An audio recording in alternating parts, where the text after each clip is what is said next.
ചെറുപുഴ ഗ്രാമപഞ്ചായത്തിൻ്റെ വാഹനം അപകടത്തിൽപ്പെട്ടു. കോഴിച്ചാൽ മീൻതുള്ളിക്ക് സമീപമാണ് നിയന്ത്രണം വിട്ട വണ്ടി അപകടത്തിൽപ്പെട്ടത്. ഒരു ഓട്ടോറിക്ഷക്കാരനെ രക്ഷിക്കാൻ ശ്രമിക്കുന്നതിനിടെയാണ് സംഭവം. അമിത വേഗതയിലെത്തിയ ഓട്ടോറിക്ഷ പെട്ടെന്ന് കട്ട് റോഡിലേക്ക് വെട്ടിച്ചതിനെ തുടർന്നാണ് പഞ്ചായത്തിൻ്റെ ജീപ്പ് വെട്ടിച്ച് മാറ്റേണ്ടി വന്നത്. അതിനെ തുടർന്നാണ് സമീപത്തെ ഊജാലേക്ക് ഉൾപ്പെടെ ഇറങ്ങി ജീപ്പിന് അപകടം പറ്റാനുണ്ടായത്. എന്നാൽ തുടർന്ന് നിർത്താണ്ട് പോയ ഓട്ടോറിക്ഷയെ നാട്ടുകാർ പിന്തുടർന്ന് പിടികൂടി തിരിച്ച് ഇവിടെ കൊണ്ടുവന്നിട്ടുണ്ട്. ഓട്ടോറിക്ഷക്കാരൻ്റെ അശ്രദ്ധമായ ഡ്രൈവിംഗാണ് അപകട കാരണമെന്നാണ് ദൃക്സാക്ഷികളായ നാട്ടുകാർ പറയുന്നത്. നമ്മൾ ഈ ഒച്ചക്കെട്ടോടെ ഓടി വന്നത് ഈ വണ്ടിക്കാരൻ ഒരു ഓട്ടോറിക്ഷക്കാരെ രണ്ട് പാസഞ്ചേഴ്സുമായിട്ട് നേരെ വരുന്നുണ്ടായിരുന്നു. എന്നിട്ട് അയാൾ ഇന്ത്യക്കാർ ഇടാതെ കട്ട് ചെയ്താണ് ഈ അപകടത്തിന് കാരണം. അപ്പം നമ്മുടെ പഞ്ചായത്ത് വണ്ടിക്ക് ഒന്നും ചെയ്യാൻ പറ്റിയില്ല. പക്ഷേ ഞങ്ങൾ എന്നിട്ട് അയാളെന്നിട്ട് വിട്ടു നിർത്താതെ പോയി.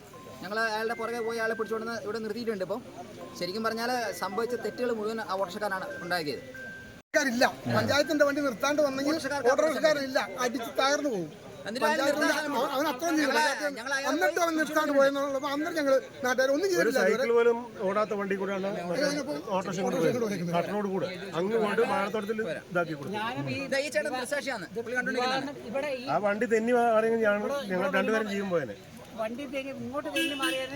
വാഹനത്തിൽ ഡ്രൈവർ മാത്രമേ പഞ്ചായത്തിനുണ്ടായിരുന്നുള്ളൂ. അതുകൊണ്ട് തന്നെ ഡ്രൈവർക്കും പരിക്കേൽക്കാതെ രക്ഷപ്പെട്ടിട്ടുണ്ട്.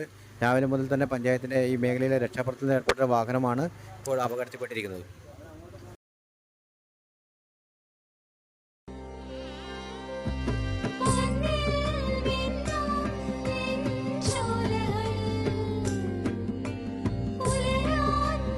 ഇതെനിക്ക് തരുമോ?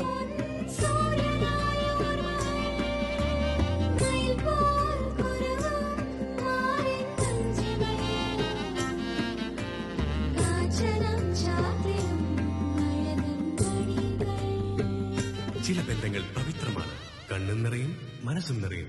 സ്വന്തം ജോസ്കോ ജ്വല്ലേഴ്സ്. ഇനി സംശുദ്ധമായ സ്വർണം